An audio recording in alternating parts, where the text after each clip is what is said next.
Hi, and welcome back. Now, in this chapter, I want to go through the reasoning feature when it comes on to large language models. In the past, if we looked at large language models, the concept is very simple. We pass in our user input. That user input gets broken down into input tokens. That token goes, those tokens are fed in to the transformer. It then generates output tokens. Based on the output tokens, we get text. Here, the model is designed wherein it is used to generate the next best token in its response, and it answers our prompts, our queries. Now, in the past, also, they had this prompt engineering concepts wherein you design your prompts in a certain way to get your required answers. There was a particular prompt engineering technique known as the chain of thought prompting. In the chain of thought prompting, you would tell the large language model on how to think before you arrive at an answer. See, if you have a complex problem, a complex task, and you want the model to think in a particular way, because by default, the large language model, how does it work? It has its brain, right? Its brain has already been trained on a large data set up to a particular point. And the basic premise of how the model works is, I said, it takes in your input, breaks it down into tokens, and in terms of the output, it tries to find out what is the next best token that it feels like it should give in terms of its response. There was no reasoning, there was no thinking. It was just a simple input and you're getting an output back. As I said, you had that concept of a chain of thought prompting wherein you tell the large language model, please think before you give an answer, follow a particular pattern, follow a particular process. So you would tell the process to the large language model on how to think. Over time, obviously companies understood, the companies that actually build these large language models, they understood that this reasoning, this thought process is also very important. You want the model to think before it gives an answer. You had this evolution then in terms of reasoning models. OpenAI had released these reasoning models like O1 and O3. So if you had complex tasks, if you had kind of scientific papers, research that had to undergo, you had to pass that on to large language models. Instead of using the simple, GPT models, you could use the reasoning models like O1 and O3. As part of GPT-5, they have embedded that reasoning into the model. So now, yes, you can use O1 and O3 separately as a reasoning model. But if you want to have reasoning capabilities within a GPT, that's available as part of GPT version 5. In the chat interface, right here, we can see that there are two settings of instant and thinking, and then there is an auto. There's kind of a router that decides based on your user prompt whether it should give an answer right away or whether it should think before giving an answer. Now, where would I normally use thinking and instant? If I have a very simple and direct question to the large language model, I would choose instant. If I felt that the model had to think before giving me an answer, then I would choose the thinking option. When working with my courses, so I said I normally create a lot of demos. In the demos, if I run into an issue, so here I'm just giving an example, wherein I have a chat in which I've told the chat, please use your thinking cap to come up with an answer. I was having a problem on the Azure cloud platform wherein I was not able to get a particular output based on logs. I was not able to understand what was the underlying issue.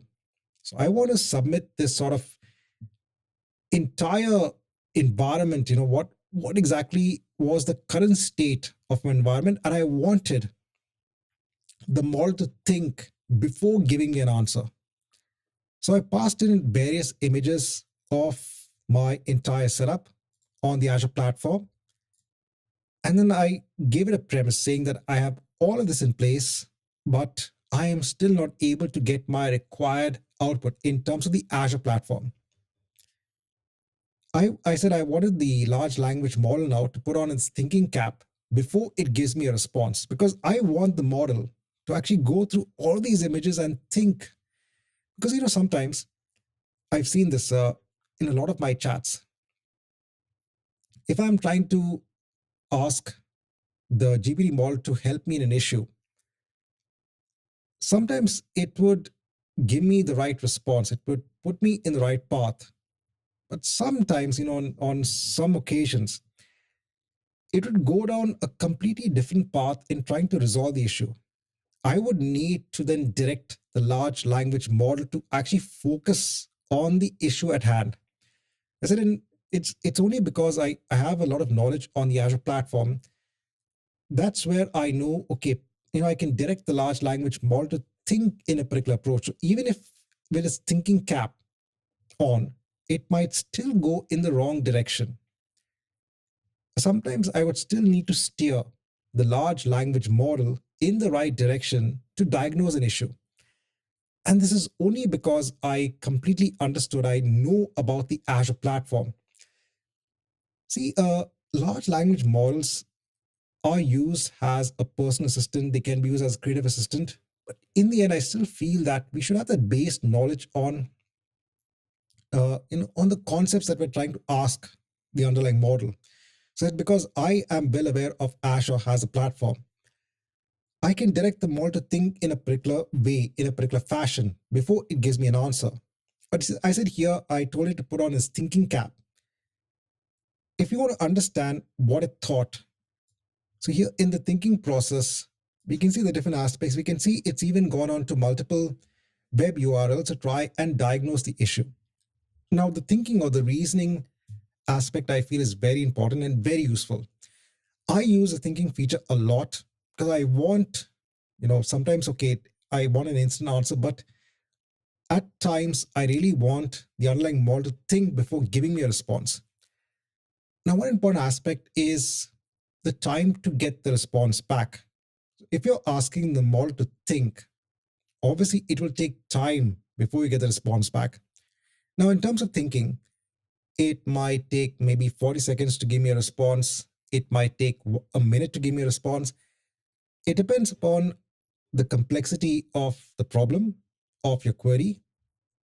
Sometimes companies need, they might think, okay, I don't want the thinking feature. I just want the instant response, because the response that the user gets back is more important than the thinking feature. Again, it depends upon the requirement of the application that's using the underlying model. Do you need the thinking or the reasoning feature, or do you need the instant feature?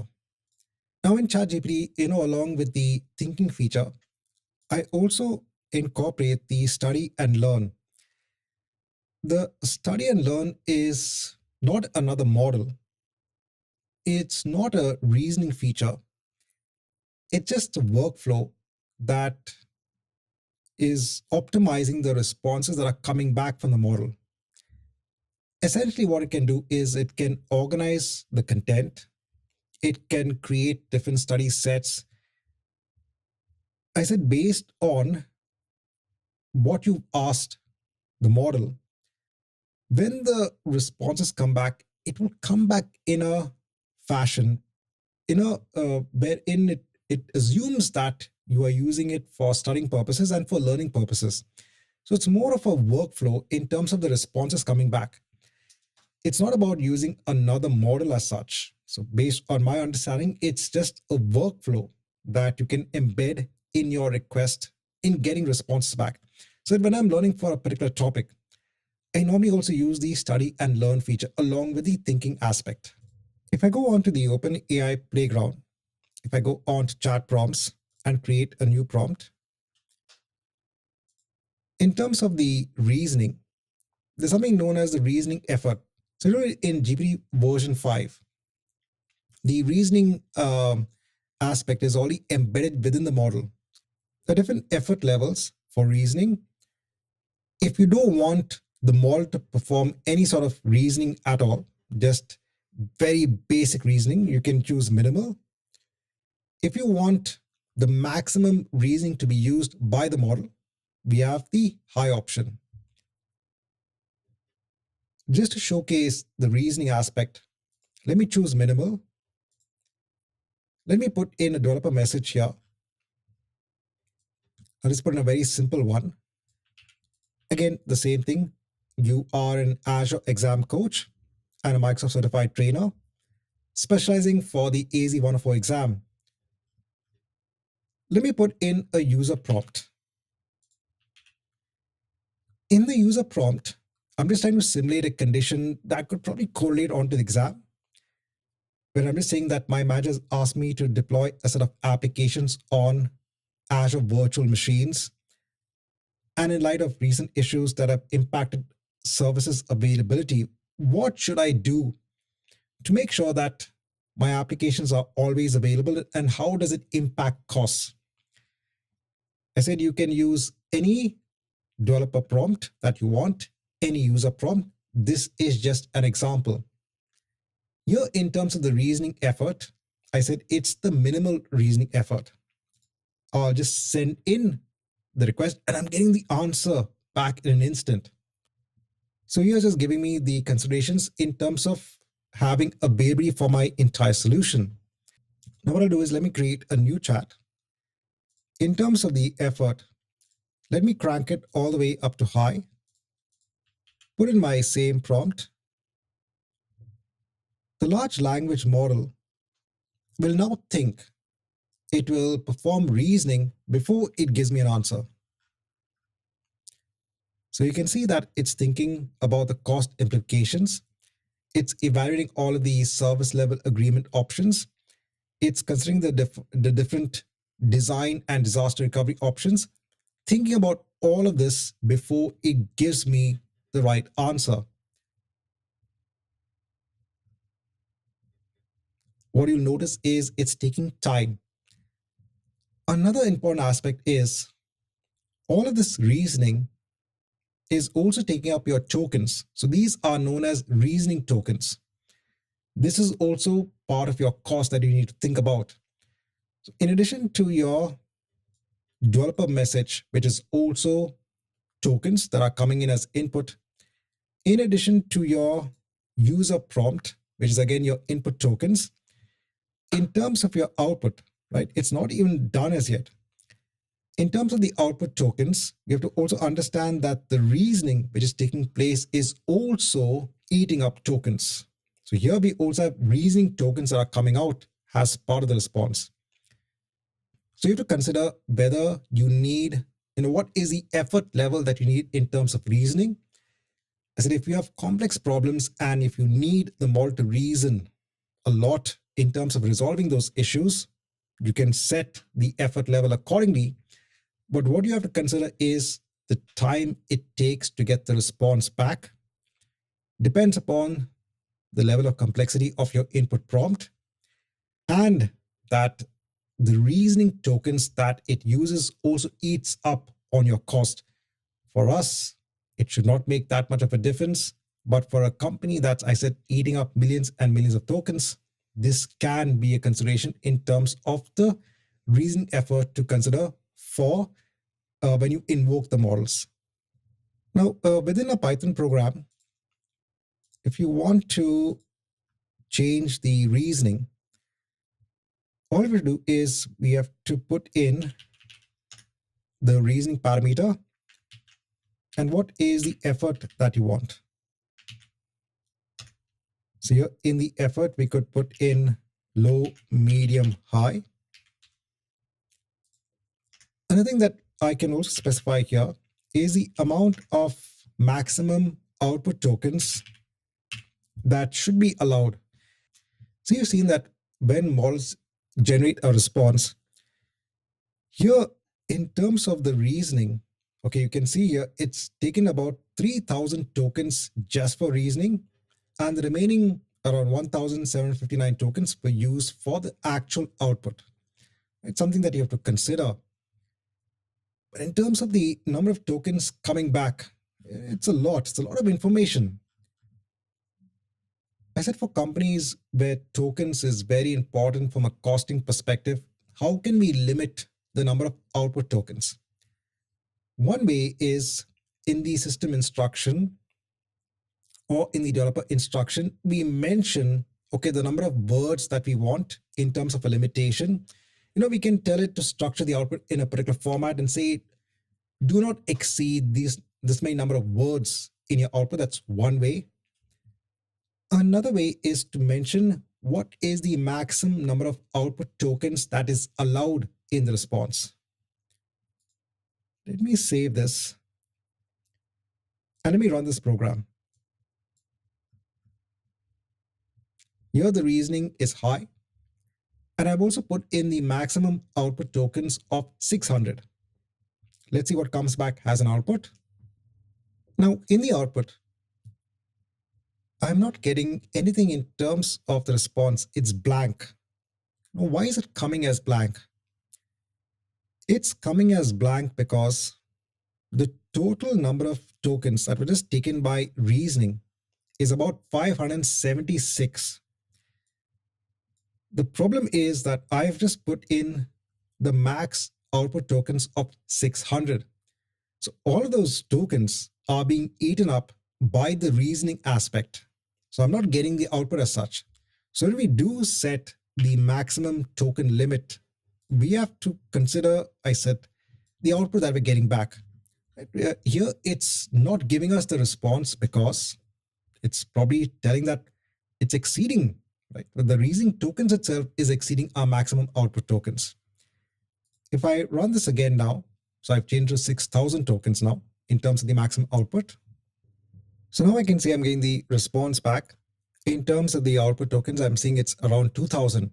So because now we have that increased limit of 6,000 maximum output tokens, we're getting the response back. But in this video, I want to kind of explain that reasoning concept is actually quite simple. So in the background, you want the model to kind of think or reason before giving the answer. With GPT-5, now we have the sort of different effort levels that can put in for the reasoning.